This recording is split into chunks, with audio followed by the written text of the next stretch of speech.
Guys, welcome back to my channel. और आज हम आए हैं एकदम न्यू व्लॉग के साथ। और आज का व्लॉग है कि हम जा रहे हैं खाटू श्याम, है ना। अभी 10 बज रहा है और अभी बज रहे हैं सुबह के 10 और अभी हम लोग निकलेंगे 3 घंटे लगेंगे और 3-3.5 घंटे लगेंगे और हम पहुंचेंगे वहाँ पे। तो चलिए चलते हैं, चलिए हमारे साथ खाटू श्याम के दर्शन करते हैं।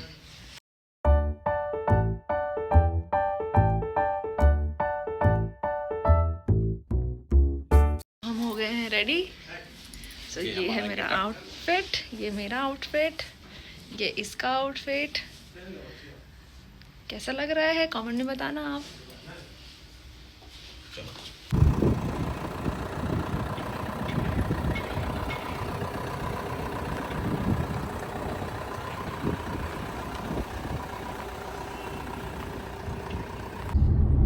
तो अब 4 घंटे बता रहा है, 2:33 पे अराइवल है हमारा। और हम निकल चुके हैं, लेकिन हम 3.5 घंटे में पहुंचा देंगे। वाह यार, ये कितना औसम है।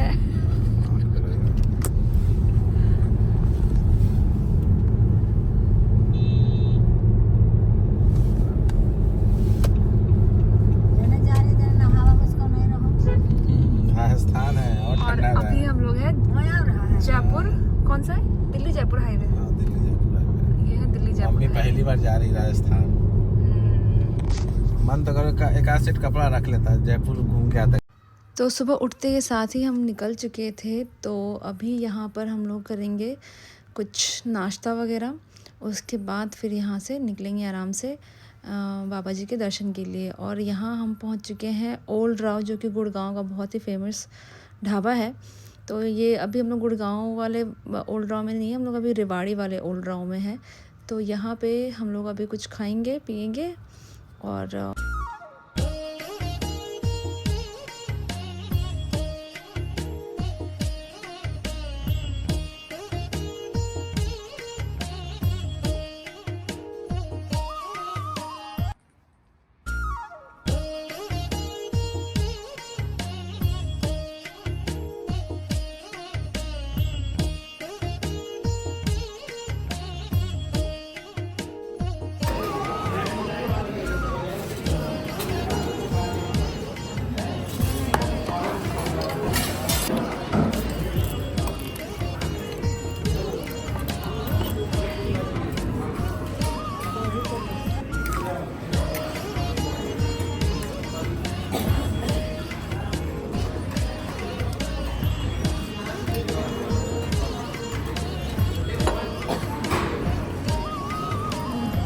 बड़ा सामान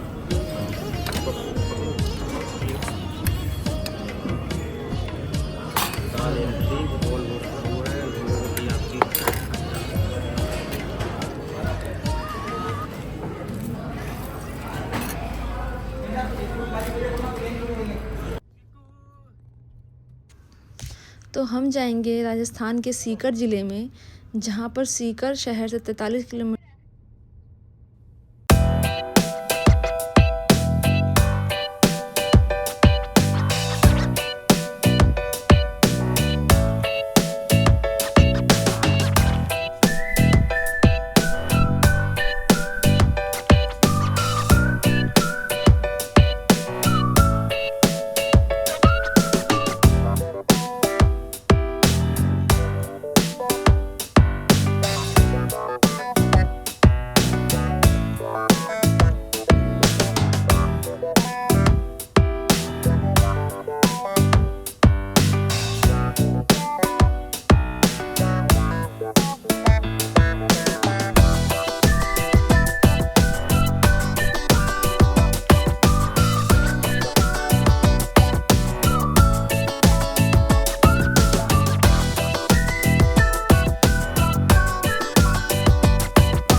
खाटू श्याम बाबा नगरी।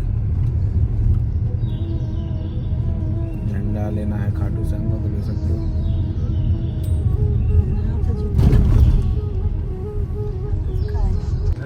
तो अब हम पहुंच चुके हैं खाटू गांव में, और यहीं पे रेलवे स्टेशन भी, अगर आप ट्रेन से आना चाहते हैं तो यहाँ पे रिंगस रेलवे स्टेशन है जो कि नियरेस्ट है। वहाँ से करीब 20 किलोमीटर होगा। तो ये देखिए आप, ये रिंगस रेलवे स्टेशन नीचे, ये इस पुल के नीचे ही है। मैं अभी आप देख सकते हैं, ये देखिए रेलवे ट्रैक्स, ये रेलवे ट्रैक्स है। तो आप यहाँ से ऑटो भी चलती है, बस चलती है, कुछ भी लेकर के आप मंदिर तक पहुँच सकते हैं यहाँ से। पहाड़ी पहाड़ी, अरे तो सब ऊंचा है जगह, बहुत गजब आदमी है भाई, गजब। तो गाइस देखिए, अब यहाँ से ऐसा अनुभव होने लगा है कि बाबा श्याम की कितनी ज़्यादा लोगों के अंदर श्रद्धा है और विश्वास है। ये देखिए भक्त, कितने सारे भक्त हैं। ये देखिए 4 किलोमीटर तो पैदल चलना पड़ता। हम जिधर भी नज़र डाल रहे हैं सिर्फ भक्त ही भक्त है श्याम बाबा के। और यहाँ से मंदिर की दूरी है करीब 14 से 15 किलोमीटर। और भक्तों का विश्वास और श्रद्धा देखिए कि ये पैदल चलकर मंदिर तक जाएंगे यहाँ से, और ये नंगे पांव खाली पैर चल रहे हैं यहाँ से। ये देखिए आप साफ,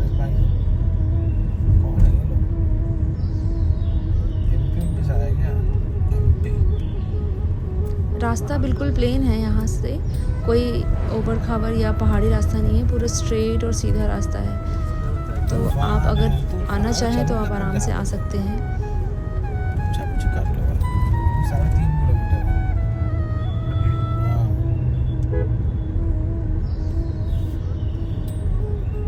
मैप लगा ले, सीधे हम मंदिर तक।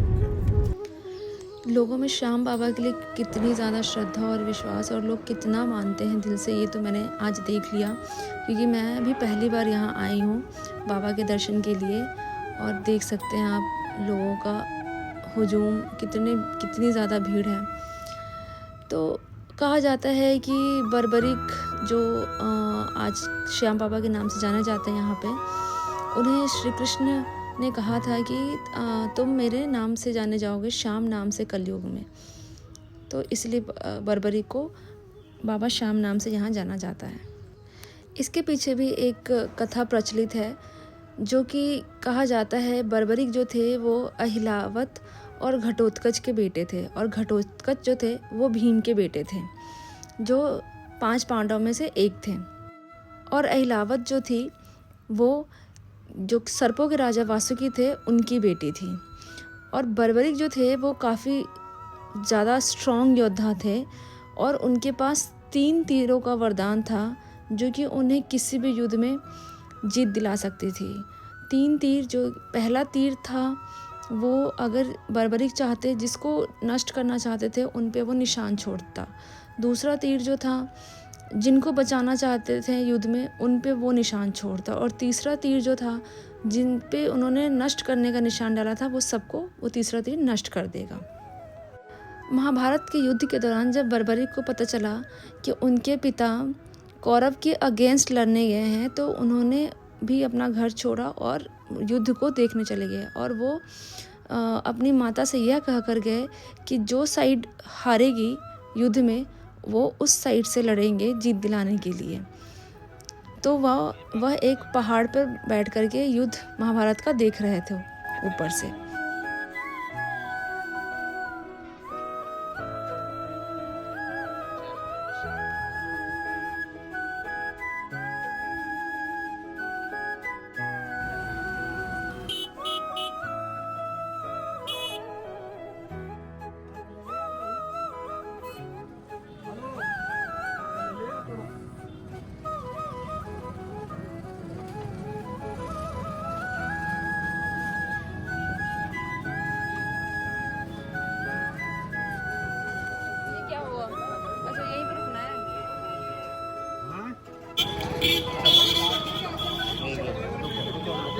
ये गेट गेट नहीं है, वो जो गेट बड़ा सा रहता है वो किधर है?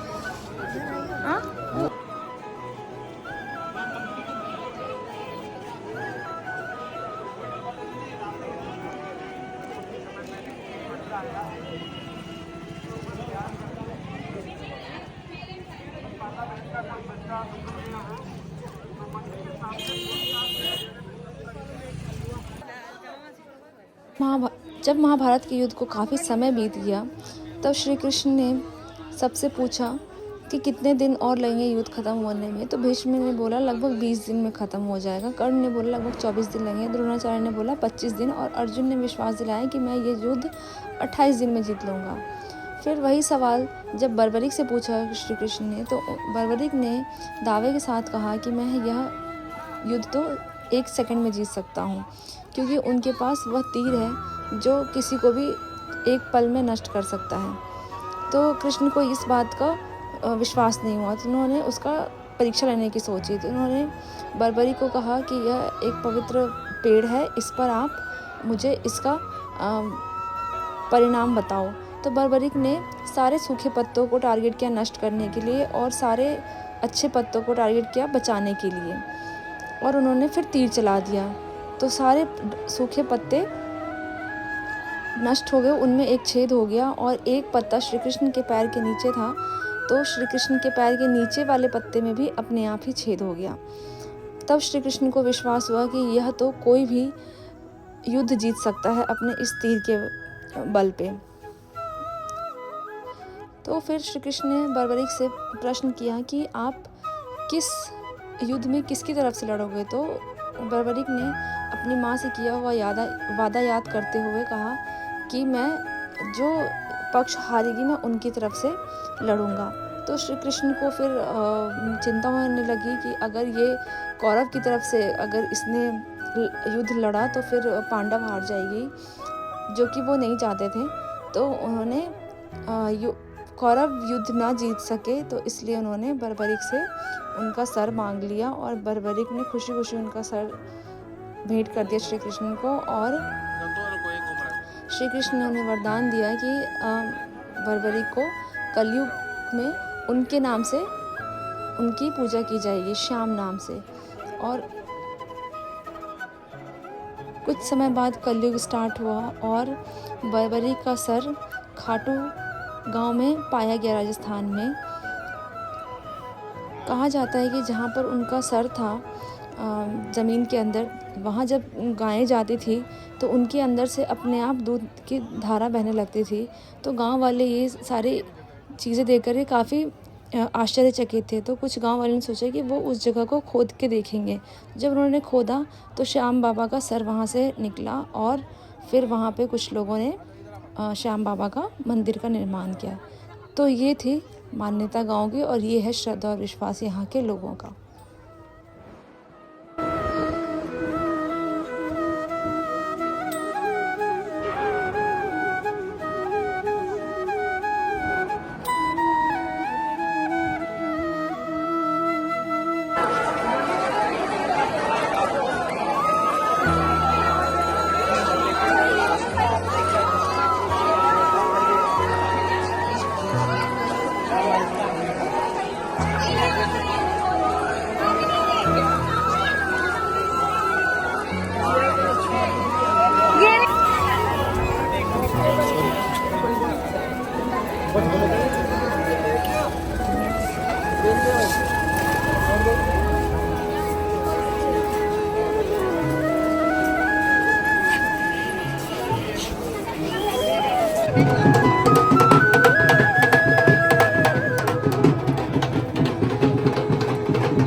पार्टी।